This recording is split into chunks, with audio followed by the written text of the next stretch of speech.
10 अक्टूबर को मुंबई के प्रतिष्ठित बॉम्बे हाउस में जब टाटा ट्रस्ट के बोर्ड की बैठक शुरू हुई तो वहां माहौल सामान्य नहीं था। दोपहर 2 बजे तक चली इस बैठक में कुछ ट्रस्टी व्यक्तिगत रूप से मौजूद थे, जबकि कुछ ने वीडियो कॉल के जरिए भाग लिया।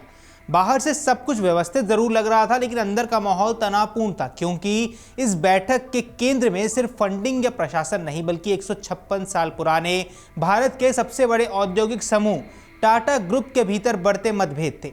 बैठक में चर्चा का मुख्य मुद्दा था टाटा ट्रस्ट को टाटा सन्स से हाल ही में लाभांश के रूप में मिले 1700 करोड़ रुपए का इस्तेमाल कैसे किया जाए। ये राशि परोपकार और सामाजिक कल्याण परियोजनाओं के लिए निर्धारित थी, लेकिन असली सवाल ये है कि इस धन के इस्तेमाल पर निर्णय कौन लेगा।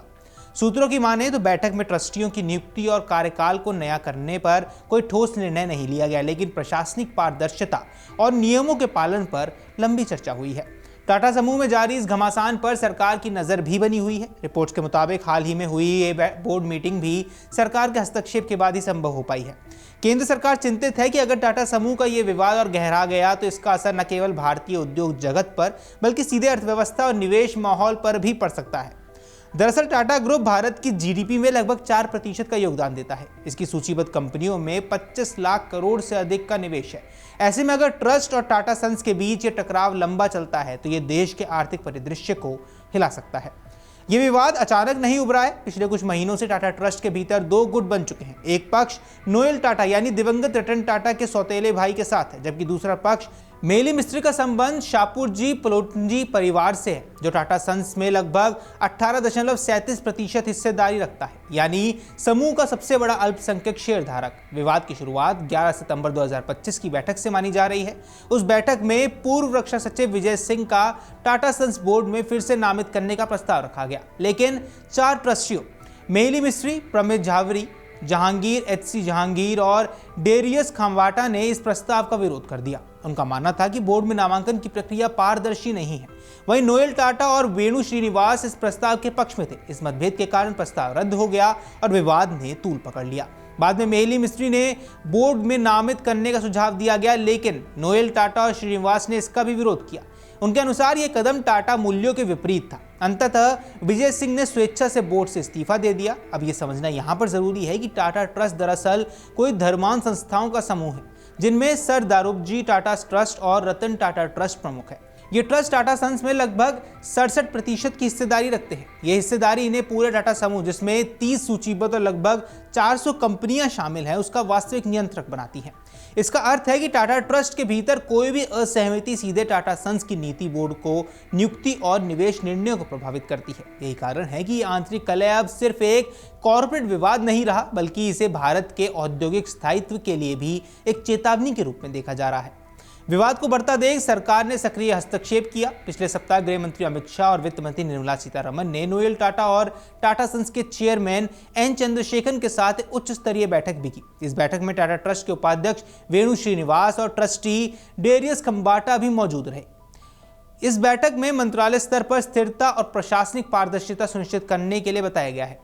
एक विशेषज्ञ सुनील दवे ने कहा है कि टाटा ट्रस्ट के पास इतनी बड़ी हिस्सेदारी है कि यह समूह के संचालन पर नियंत्रण रखता है। यदि यह विवाद और गहराता है तो इसके परिणाम केवल बोर्ड रूम तक सीमित नहीं रहेंगे और इसका असर भारत की पूंजी बाजार से लेकर रोजगार और विदेशी निवेश तक पड़ेगा। इसी बीच शापूरजी पलोटनजी ग्रुप के चेयरमैन शापूर मिस्त्री ने एक और मोर्चा खोल दिया। उन्होंने फिर से ये मांग उठाई कि टाटा सन्स को सार्वजनिक सूची यानी कि पब्लिक लिस्टिंग में लाया जाए।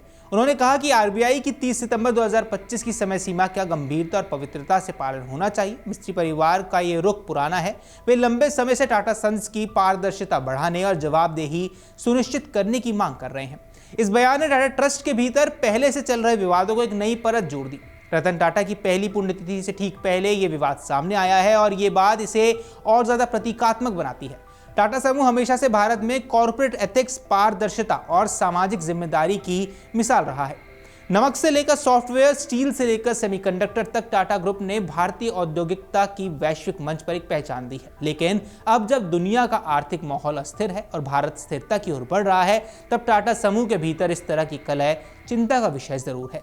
बैठक के बाद कोई आधिकारिक बयान नहीं जारी किया गया। हालांकि सूत्र बताते हैं कि प्रशासनिक सुधारों, फंड के उपयोग और नीतिगत पारदर्शिता पर सब कुछ प्रारंभिक सहमति बन चुकी है। फिलहाल नोएल टाटा और मेहली मिस्त्री के गुटों के बीच संवाद बनाए रखने की कोशिश की जा रही है ताकि मामला और ना बढ़े।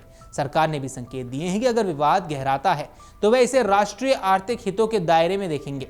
156 वर्षों की विरासत रखने वाले टाटा ग्रुप के लिए यह सिर्फ एक कॉर्पोरेट चुनौती नहीं बल्कि उसकी साख, संरचना और स्थायित्व की परीक्षा है। भारत के उद्योग जगत की नजरें अब इस बात पर टिकी हुई हैं कि क्या यह समूह जिसने देश के औद्योगिक इतिहास का आकार दिया, क्या इस आंतरिक खींचतान से ऊपर उठकर फिर से एकजुटता का प्रतीक बन पाएगा या नहीं। आपकी जो कुछ भी राय है हमें कमेंट बॉक्स पर जरूर बताएं। फिलहाल इस वीडियो में इतना ही। नमस्कार। अगर आप ये वीडियो YouTube पर देख रहे हैं तो हमारे चैनल को सब्सक्राइब कर बेल आइकन दबाएं और Facebook पर देख रहे हैं तो हमारे पेज को लाइक करें।